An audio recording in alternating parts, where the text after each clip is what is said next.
Hello everyone. Welcome to the channel Knowledge Star Continuous Knowledge Excellence. My name is Karuna Singh. Today we have a very special guest on our show, Dr. Chintamani Rout, HOD Department of Law, Northeastern Hill University, Shillong, India.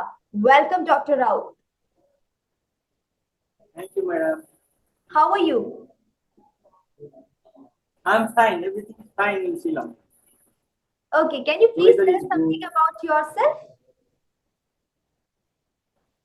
I'm Professor Chintamani Rout. I'm the head department law NEU Shillong, serving here for last 16 years. I joined in 2007 January. And before that also, I had worked in Bhubaneswar for 10 years in a private law college.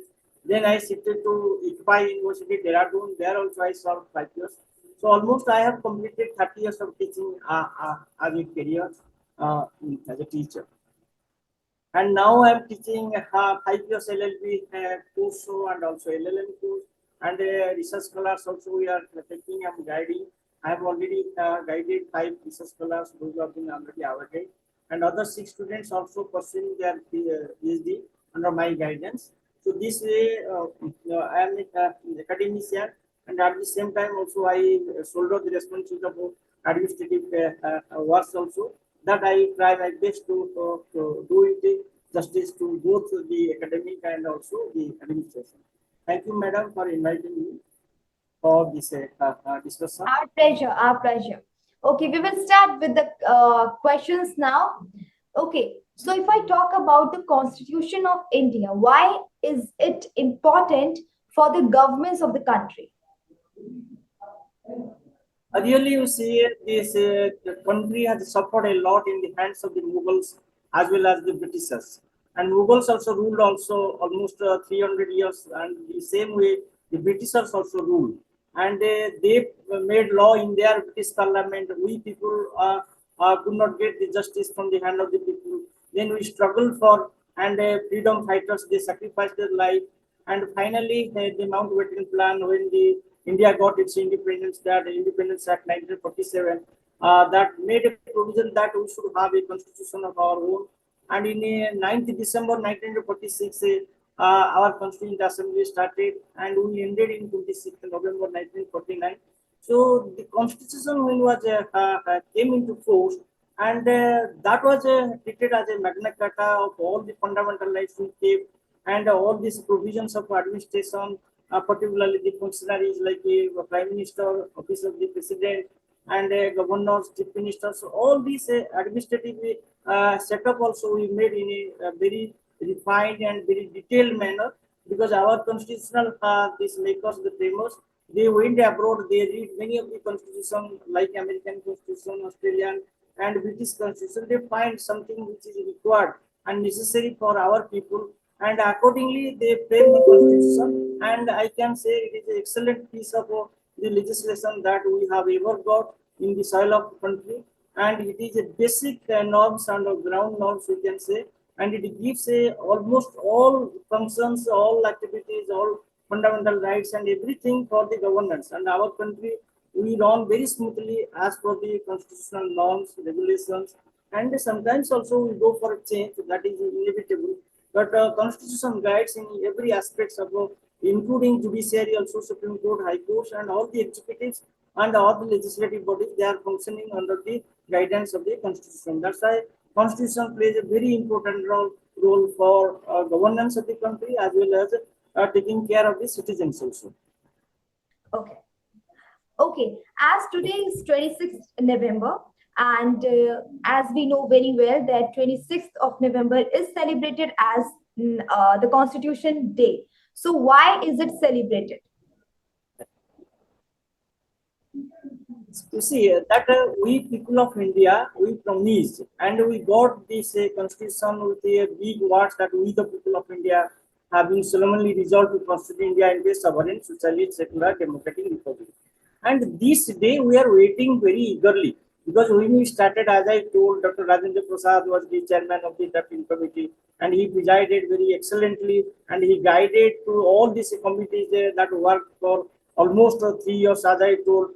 9th December 1946, that is the day we begin, and again we completed this work, very tremendous work and very tedious exercises the people they did. And on 19th November 26th November 1946, we get this constitution. That's why it came into force. Though actually waited for another 3 months, that 26th January 1950 it came into force. But 26th November as it is completed, because we have written in our constitution also, in our constituent assembly, this 26th day of November 1949, do hereby adopt, enact and give ourselves this constitution. So the people of India, they feel pride this constitution came into force. Almost not all, but many of the provisions, articles that came in. So Absolutely, sir. Absolutely. that's why the 19th November is very important for us. We have to cherish this day. We have to remember our the constitutional fathers or makers, those who have sacrificed, those who have contributed. And this is a landmark, as I told, this is the good norm, or this is the law which guides to other laws. Because Article 13 also very clearly say it cannot, the other legislation made by the Parliament or Legislative Assembly should not contravene or should not be derogatory or inconsistent to the constitutional provision, particularly fundamental rights. So that's why this is a day which we, the citizen of India, we feel very happy, pleasure, and we have to celebrate and cherish this day as a constitution day, because this is the day, this is the constitution which guides to each and every person, and irrespective of this caste, color, creed, religion, or rich or poor. So President of India, a common man, and we all are under the umbrella of the constitution. So that's why this day, all we have to cherish, we have to remember, because this is the constitution which gives strength to the citizen. And common people, we can speak, we can express our expression and right to speech, and what not the fundamental right has given. That is an excellent piece of gift from the constitutional fathers, I can say. And we salute and we remember them, and we cherish their contribution forever. And we have to remember them, what contribution they have made. This is the best constitution, I can say, ever any country has made. Definitely, And definitely. we feel proud of this day. Exactly, sir. Exactly. All India proud on this. So, since we are talking about the Constitution, so if I talk about the preamble, so what is the importance of preamble of India? You see, madam, because many of the constitution or many of the statutes, they do not have preamble of itself, but it is the one unique that we have never thought that we should have a preamble. But when the Constituent Assembly completed its task, and the people are very happy, they greet each other, and that day they find that what the first day, that 9th December 1946, what they have passed a resolution, that objective resolution of the Constitution. Then they thought that actually we accomplished all this resolution we have made in those days. After 3 years, we find and really we achieved. So that's the preamble which was as an objective resolution of the Constitution.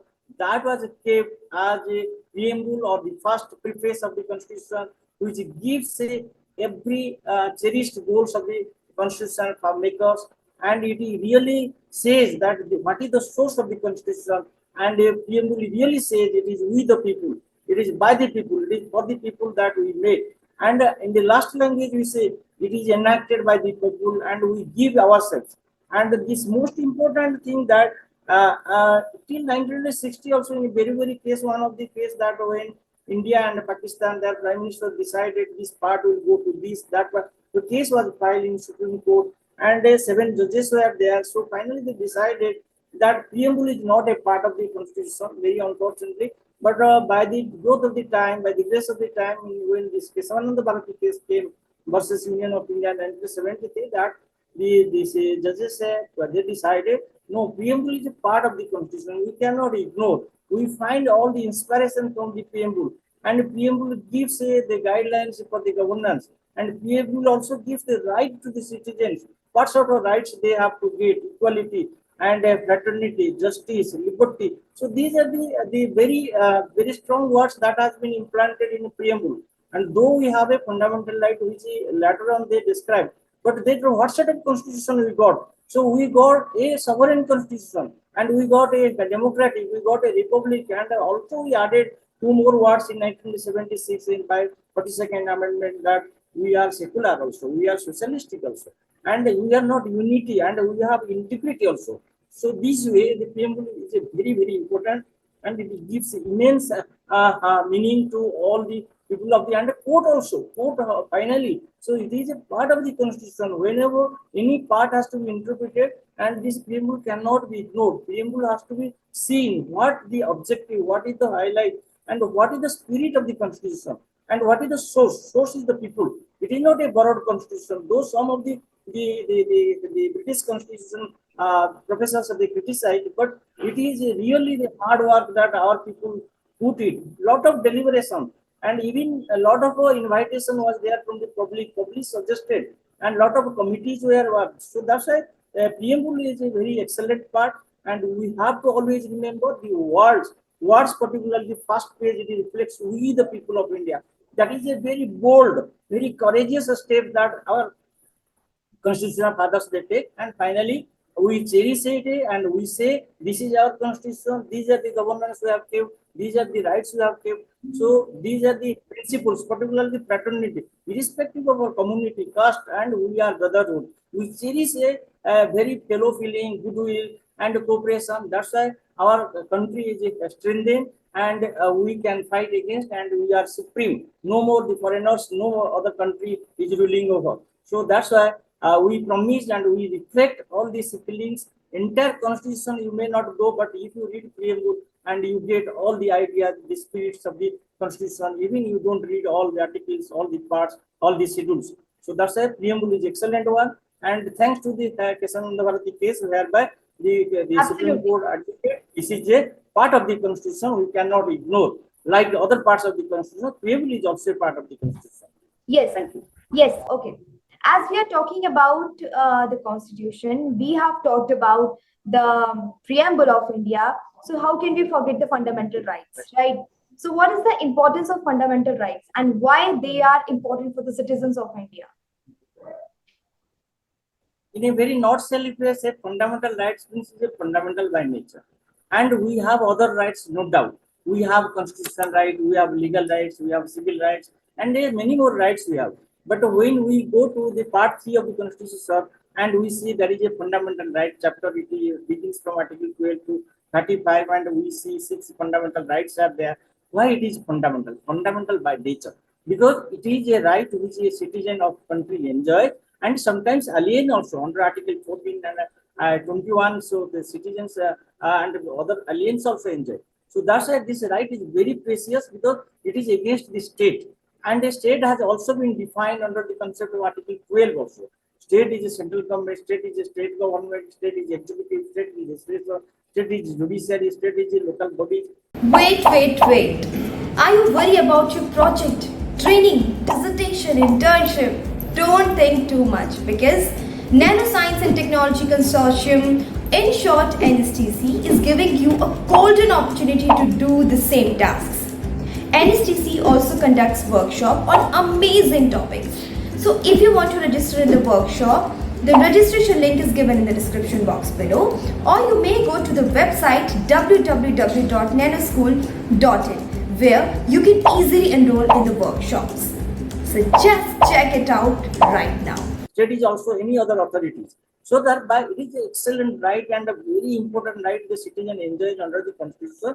If any violation occurs against this fundamental exercise of fundamental rights, then citizen can move directly to the Supreme Court and High Court, where Supreme Court and High Court can come to the rescue. They can direct to the state government. You have to follow, and you cannot deny. Other legal rights, constitutional right may be violated, but fundamental right is the duty of the state to protect and to provide all this defense to the citizen. And citizens can grow his personality, his economic condition, his social status, because what we have suffered in the hands of the Britishers, that should not again reoccur, and we should not suffer, and we should enjoy equally as a citizen, and we are the son of the soil of this country, and nobody should be deprived, and it is a duty of the state to protect and to defend. And if it fails, then the highest court can direct, you follow, and you provide this security, welfare, happiness, and wealth, service, what not, equality, liberty, everything, right against exploitation, nothing is there. So it is excellent right, and we enjoy with the protection of all the fundamental right chapter. That's why it is very, very important. Very, very important. Okay, so what is writ jurisdiction of the Supreme Court and High Courts of the India?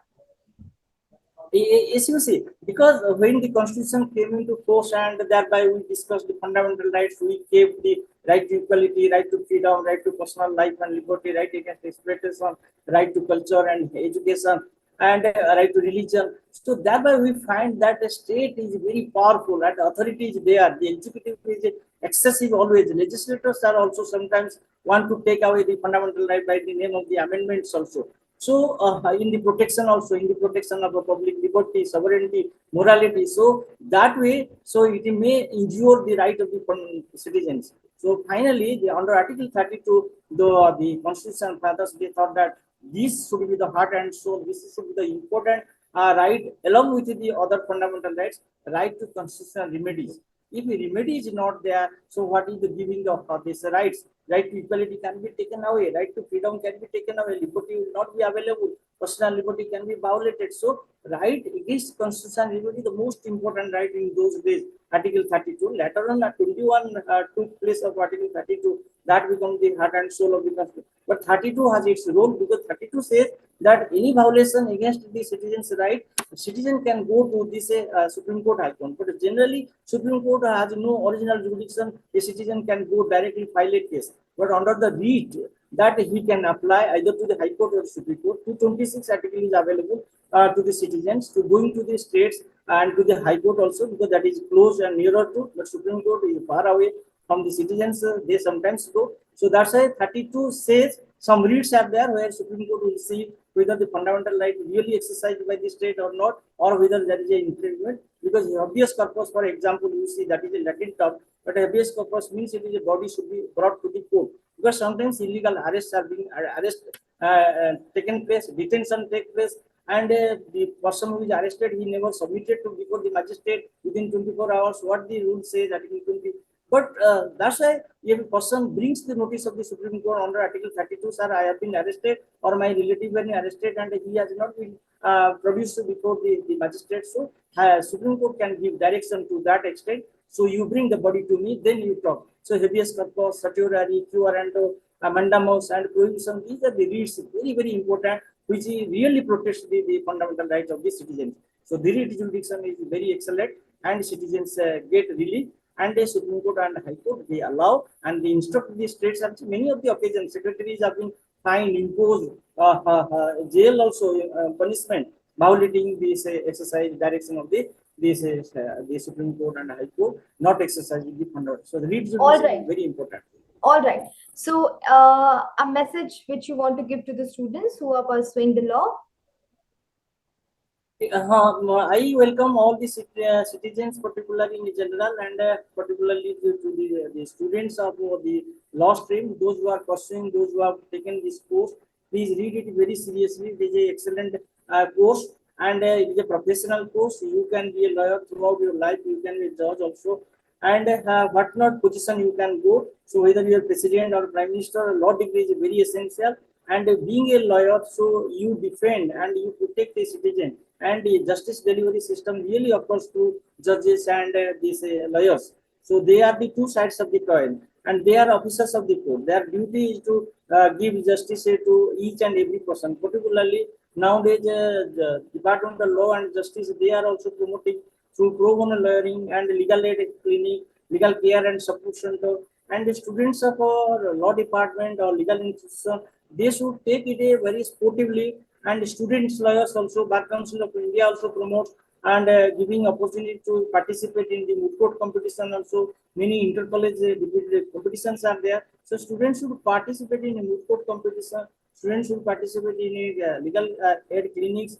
Students should participate in legal care support center also. Students should participate in pro bono lawyering also. Students should do very seriously this internship for 4-5 years also in winter or summer vacation. That 1 year, 1 month, that is very important for students to going to the court, going to the chamber also, learning under a senior advocate also. Then Lok Adalat also you should not miss. Whenever any Lok Adalat is organized by High Court or any district court or any Supreme Court, please you attend and learn a lot how the cases are being disposed to Lok Adalats also. So these are the way you learn, and constitution you give priority, jurisprudence also you read, and you don't neglect. Be regular, sincere, appear all the classes, attend all classes, appear the examination, complete your course, come to the court, practice, try to be a litigant lawyers. Don't join immediately to the say the multinational companies. Later you join, but you go practice for lower courts. You start from the subordinate judiciary, district court, then you go to the High Court, Supreme Court. This is a message to all the students pursuing their professional courses anywhere in the country. Welcome to you all, and thanks you and congratulate you pursuing this. I'm so sorry, Dr. Rout. I have to stop you over here as we have the shortage of time. So thank you so much. Thanks a lot.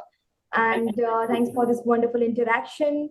And if you like this video, please do like, comment, subscribe to the channel Knowledge Star, and hit the bell icon to never ever miss an update. Thank you so much. Thanks a lot. For more updates, subscribe to our channel, click the links shown on the screen to stay connected.